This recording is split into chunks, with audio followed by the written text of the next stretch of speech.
As we've been saying through this seminar, when we move from observation to interpretation, we need to keep in mind those two guardrails, the historical context and the literary context. Now, in the previous session, we took a good long look at the historical context, the crazy time that Jeremiah is living in. In this session, we're going to take a look at the literary context of a book. As we talked about it, each kind of unit can have many different pieces of thought, from just a sentence to a paragraph to a chapter. And looking at the literary context is trying to see how these are arranged together to communicate a certain message. Now, some books are rather straightforward. It's very obvious. They follow very clear patterns of arrangement. Some are just chronological, that what unites one chapter to the next chapter is simply sequence. Well, this one happened first, and then this one second, and then this one third. Others are connected with people or geography. This chapter is about that person, this next chapter is about a different person, or this chapter occurred in that place, and now this next chapter occurs in this other place. And they can be relatively straightforward and easy to follow. As you might have known from reading Jeremiah, Jeremiah is not one of those books. Jeremiah seems to show no normal pattern of arrangement. It's not organized chronologically. It's not organized by character. Even key words don't really seem to help us organize the content too well. One author, he referred to Jeremiah as a hopeless hodgepodge of content. Now you might be thinking, well, why are we picking this book? Because it really shows, one, like I said yesterday, that key theme of the Old Testament story with the exile, but it also shows how we should look to connect chunks of Scripture to other chunks of Scripture. And when we do that, you see the message coming out all the more clear. And it can be, we do get to the place where we're looking at an individual verse or chapter, but through the study of Jeremiah, we'll also see the effects of seeing the big overall picture. Now, some have concluded that that's not how you should read Jeremiah, because it seems so random and chaotic in how it's been compiled together. You should read it more like the Psalms, right? Psalm 1 and Psalm 2, they're not really connected together. Of course, there's themes that roll through the Psalms, but you read them more as an anthology, right? One psalm at a time, not connecting them all together. However, this is not the approach we're going to take to Jeremiah. As we said in the last session, we believe that this book mostly was written by the prophet Jeremiah and then compiled by, could have been his assistant Baruch that we read about, or others, but they compiled it for the people living in exile. And so for us, it might seem like a mess, right? A jumble of dates. For example, chapter 34 is the final 2 years of Jerusalem. And then chapter 35 happened anywhere 10 to 20 years earlier. Then chapter 36, we're back in 605 BC, 20 years earlier than the fall of Jerusalem. Chapter 37 is back to the fall of Jerusalem. So in just 4 chapters, you're jumping all over the timeline. Now, for the original readers, I don't think they would have been as confused as we are. They would have understood why these stories are put together. They're not held together by time. They must be held together by content. There must have been a specific reason the author put those stories next to each other. And it's not time, but maybe we can find a message that unites them together. And so what we're going to be looking for is what some scholars call a theological principle of arrangement. So it's not chronological or geographical or even based off characters, but based off of the theological message. It's uniting certain chapters together, which then exclude other chapters into another section. So how do we go about doing this? What kind of pattern can we propose? And this is similar to if you dump out a box of Lego pieces on the ground and just kind of randomly look at them, you're not going to know what they're meant to make. But when you see the instructions that kind of clearly detail how they go together, it seems very obvious. And so we're going to kind of give you the instructions, or one way to view the instructions of Jeremiah, of how to put it together. So let's begin with the opening section of Jeremiah. So this is where Jeremiah receives his call. And there's a few moments in the book of Jeremiah, mainly from chapter 1 up to chapter 20, where Jeremiah has several conversations with God. Now, these are great because we can see ourselves in the prophet having similar conversations with Yahweh. These are great sections for us to meditate on and chew on and feel like, when in my life have I had similar conversations with the Lord? And the Lord comes to Jeremiah, and you can already notice in verse 5 an incredible time observation. Before I formed you in the womb. So there were things that God was planning long before Jeremiah became in existence in the womb of his mother. And then there's a list, and this is kind of like a progressive list. And you can observe these keywords. First he knew, then he consecrated, and then he appointed. So he chose Jeremiah, he set him apart, and then he appointed him. Even before he was out of the womb, even before he was in the womb, God planned this long before. Now, Jeremiah kind of panics, and we talked about this the other day, and he says, like, I can't do it, look at my age. And we said that's probably relating to the fact that he had not started his priestly service. So he's probably around the age of 20 when God tells him this. And these are terms used for priests, right? Consecrated and appointed. This is what the Levitical priests, they're consecrated. They're set apart for the service of the Lord. Something Jeremiah probably grew up anticipating and longing for, but now all of a sudden it happens much earlier. But notice what he's appointed for. It's the prophet to the nations. This goes beyond even what he was imagining for his own life. And now what happens then from verses 7 in verse 9 is very similar to what happens to most prophets when they receive their call. And it has to do with God's giving him his word. And this happens to Isaiah as well as Ezekiel. In Isaiah 6, the Lord touches the mouth of Isaiah. In Ezekiel chapter 3, Ezekiel eats the words of the Lord. And so they're meant to be receiving their call in a similar fashion, that God is giving his words to his prophet. Now, all of them follow kind of the Mosaic tradition of prophecy, where he himself said, I can't speak, I don't know how to speak, and God says, I'll be with you and I'll give you my words. And so that's one interpretation we can make here, that as Jeremiah kind of struggled to receive the word of the Lord and the word put it into him, just like he did Isaiah and Ezekiel, we should expect a message that's similar in Isaiah, Jeremiah, and Ezekiel to the one that the original prophet Moses gave. And Moses' message was one of redemption and one of rescue, God showing up to deliver you. And that's exactly what we see in all three of what's known as the major prophets, Isaiah, Ezekiel, and Jeremiah. And so there's a hint that we have an idea of what his message will be. So far, as we've looked in the text, it's that he will be a prophet to the nations. But what is the message that he's going to speak? And we see that in verse 10, following God putting the word in his mouth. What is the word that the Lord puts in the mouth of Jeremiah? And this is an incredible passage, and one that we need to really familiarize ourselves with as we go into the text. Again, literary context is what's the big picture. And if the big picture is essentially the word, the main word that God wants Jeremiah to communicate, we can see the big picture in just one verse, in one verse 10. Beginning in verse 9, we'll read, Behold, I have put my words in your mouth. And then this is the word. See, I have set you this day over nations, over kingdoms, to pluck up and to break down, to destroy and to overthrow, to build and to plant. This is the word that Jeremiah is going to speak. There's 6 key verbs here: pluck up, break down, destroy, overthrow, build, and plant. This is a vital observation of a list, right? A list of 6 key verbs that kind of shape the message of Jeremiah.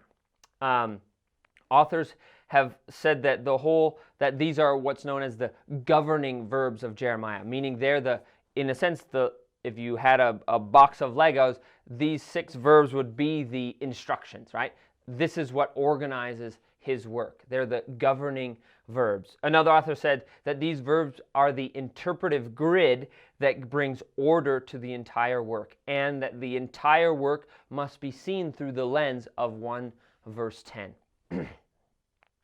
So, what can we observe from this list? The most common one is, well, that the first 4 are negative and the last 2 are positive, right?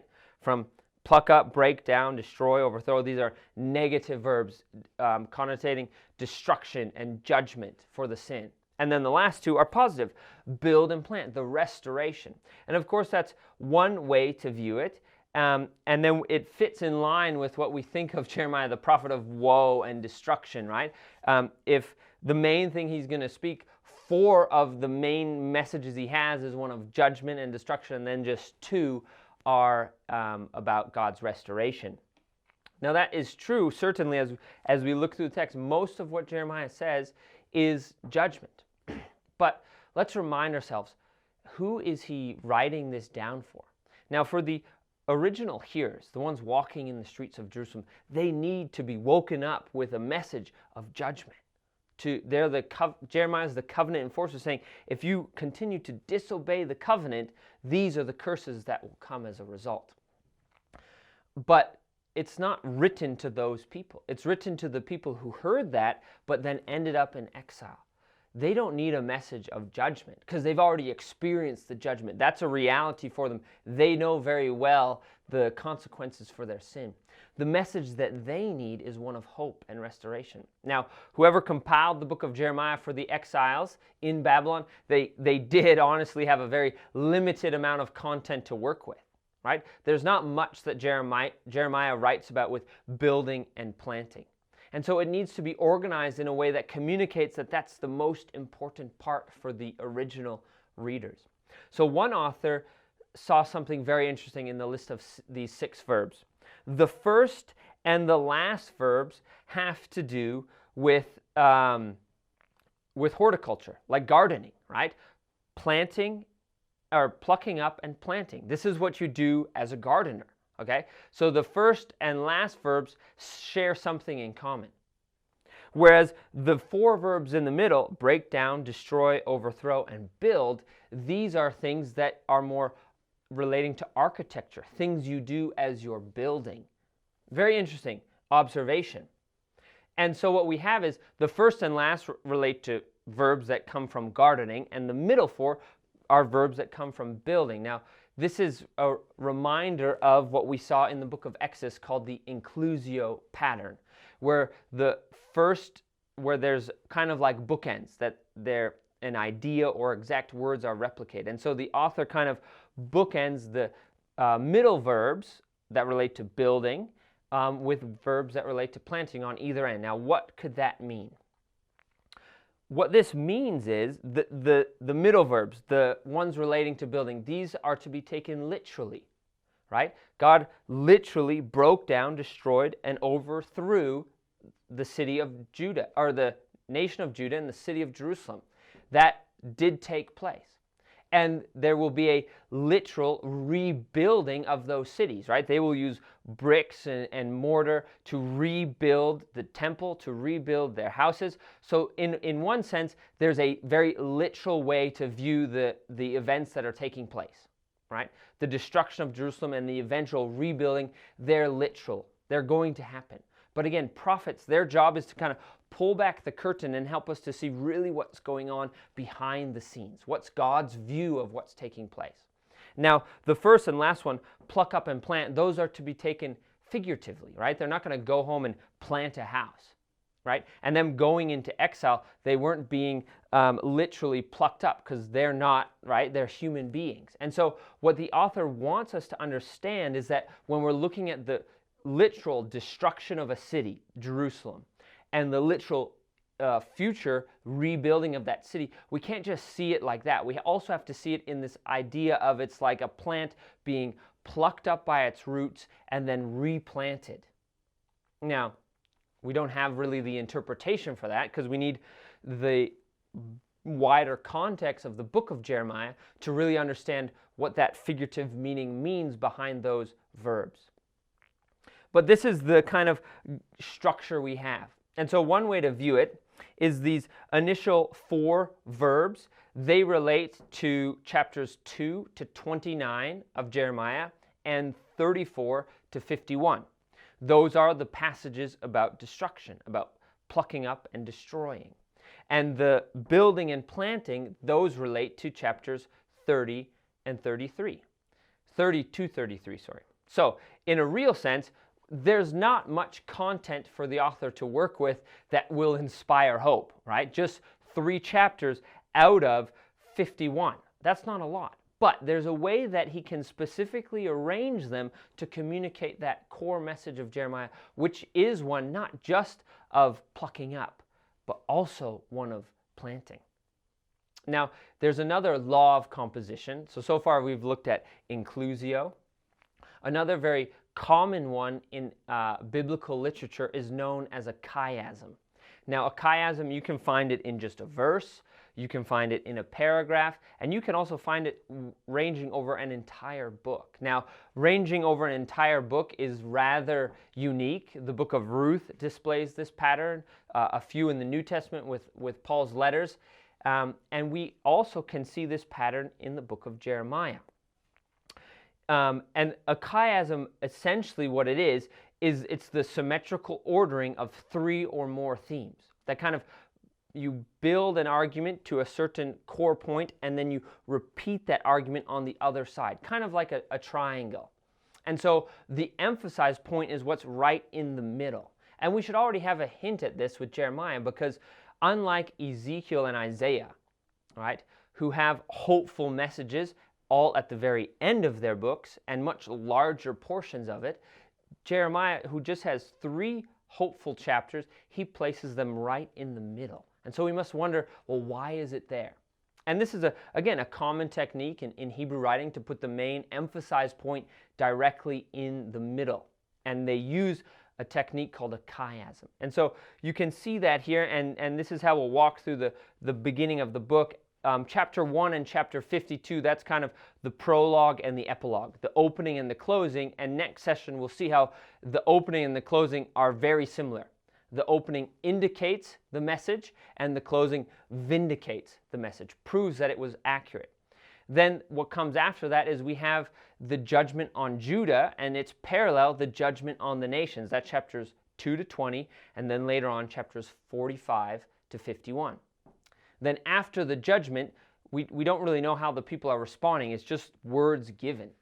But after the judgment, we have their response to the judgment. We have Jeremiah interacting with the kings, hearing from them what they think. And so from chapters 21 to 29, we have the response to the judgment.